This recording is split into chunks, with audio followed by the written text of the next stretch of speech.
I remember the last time I was in a dark place, my prayer was, God, if you get me out of this, I will always choose light. And so that's what I do. Every day is light. So you choose it. It's I a choose choice. It. It's a choice. Absolutely. Because I think probably some people, I think obviously that's why people resonate to you. You bring this joy, this light. It's the light, right? Yeah, it's like the light. People want to feel. People want to feel that. Nobody likes the dark. No, but I think sometimes people don't know how to get out of it. Yeah, sometimes we can get stuck, but also sometimes the dark has purpose, right? You have to be there for a while so you know that you don't like it. Oh, that's really good.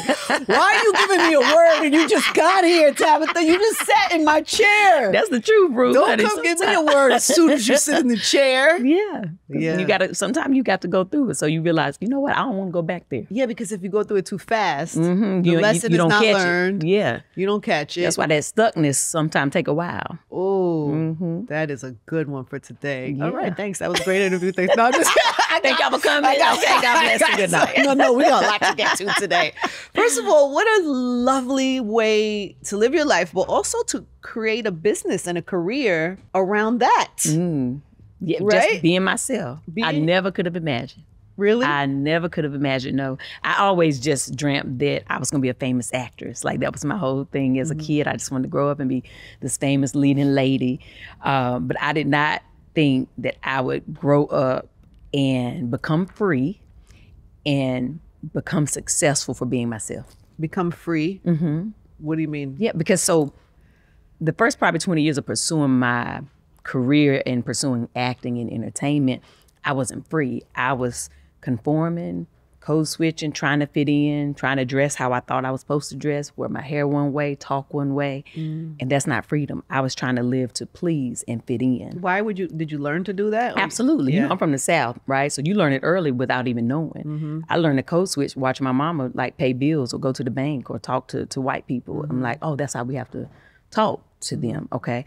So when I would even code switch in school to my teachers because I saw my mama do it. So this is how we are accepted.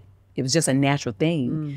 And then like starting to have a job and do all the things, like I did it in corporate America before I, did acting. Then I started taking acting classes. And I remember when I first moved to LA, I had a casting director that did a workshop and they were like, nobody wants to hear that accent. You'll get stuck in one character.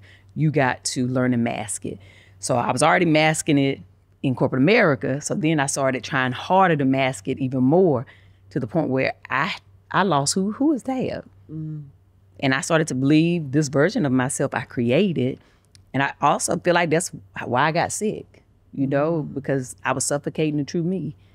And once I said, okay, Lord, no more. I'm gonna just be who you created me to be. I'm gonna take these layers off and I'm gonna be obedient.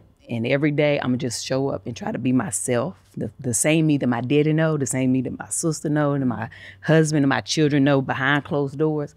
That's who I'm gonna be for the world. But does this happen, that shift? That's a big shift. It's a big shift. Does it happen in one day? Does Absolutely it happen in not. one moment? No, the realization happens in a moment, right? And what is so that it's like moment? It's like a wake up call. Like it was in prayer for me, right? So it was my prayer was when I was sick, God, if you heal me, you can have me. Because I really thought I was gonna die. I never thought I would see 40.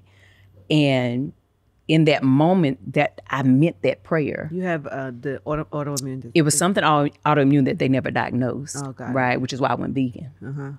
And so, but you were like feeling bad. A year and 7 months, I had a headache in the back of my head, debilitating. So I lost my vision for a day. I would fall when I would walk. Like I had chronic pain, chronic fatigue throughout my body. I would sleep all the time, then wake up and still be tired. But my head would hurt nonstop. Like some days would be better than others, but I was on disability for a year. Like I couldn't even go to work. So then it turned into like manic panic attacks. And, I could be having this conversation with you. And then all of a sudden I'd be like, I just couldn't breathe. Wow. And so that was like the darkest time of my life. And I thought God had forgotten about me.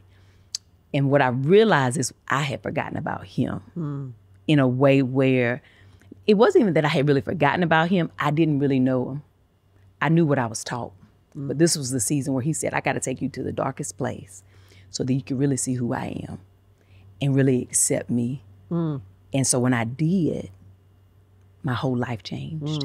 Like in that moment in my bathroom, when I prayed that prayer, I wasn't healed in that moment, but I felt a shift in my body. Something felt different. And then from that day, I just continued to just take the layers off every day. And I was very afraid, right? Because I didn't even used to do content. I was an actress, and I worked the 9 to 5. I was doing stand-up. I was doing everything I could to try to like make it. And 2 weeks after I prayed that prayer, I had a dream, and I saw myself on a TV show. And the screen was very small, and I had like no hair, but I was completely like myself.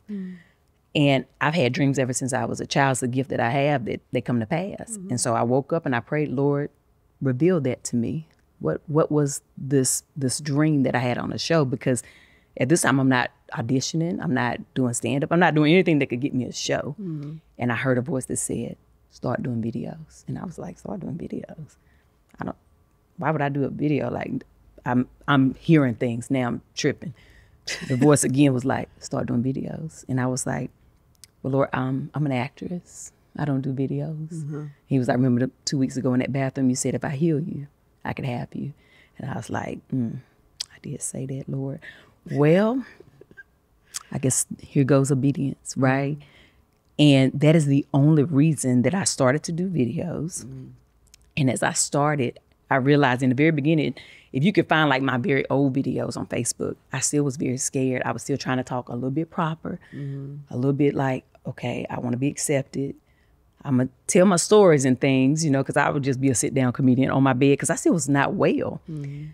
But as the days went on, I just kept pulling it back, more comfortable, more free. And then over the years, it just said, your way. Honey, here she is.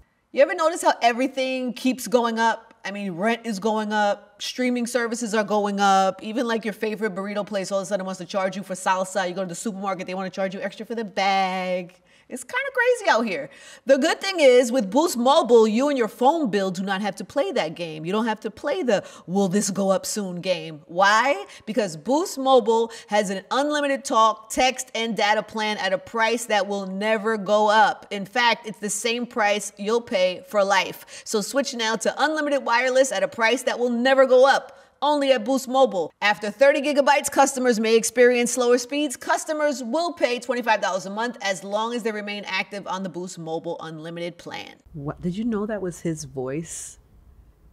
Because people always talk about a voice. I always find that interesting because how we hear or connect to him is, I think, different. So different for everybody. Absolutely, yeah. And so I wondered, somebody listening and who's looking for that moment in their life, if they don't hear actual voice. You know, so I'm just curious how you know when it's the voice of God or it's, you know, how do you know in that moment that that's what it is? So for me, I've heard, I'm a seer, a hearer. I cannot control it. It just happens, right? So I hear in different ways. Sometimes it's like a flutter in my ear, almost like a hummingbird would be. And you could just hear like a whisper, right? And then sometimes just like I'm talking to you, I can hear a voice. Yes. Wow. I've heard once in my life a voice that sounded like thunder. It's the biggest change of my life that scared me. And other times, and for most people, the voice won't let you rest. So sometimes you'll be thinking about something. If it's you, you'll think about it. A couple times you might forget about it. Don't think about it no more. But that thought that keeps coming back, it wakes you up. You doing something, you think of it again, it just will, it's a nag. That's Holy Spirit, right? And then also he uses people to speak to you. Honey, somebody that you don't know or that don't know anything about what you've been thinking would be like, you know what, Angie, you ever thought about moving to Miami permanently? You know you love it there. And you be like, I ain't told nobody that. And that's Holy Spirit. Wow. Right? So he can use anybody to bless us and to speak to us. Hey guys, thanks for watching. Make sure you subscribe, like, comment, and check out all of the other episodes we have on Angie Martinez IRL podcast.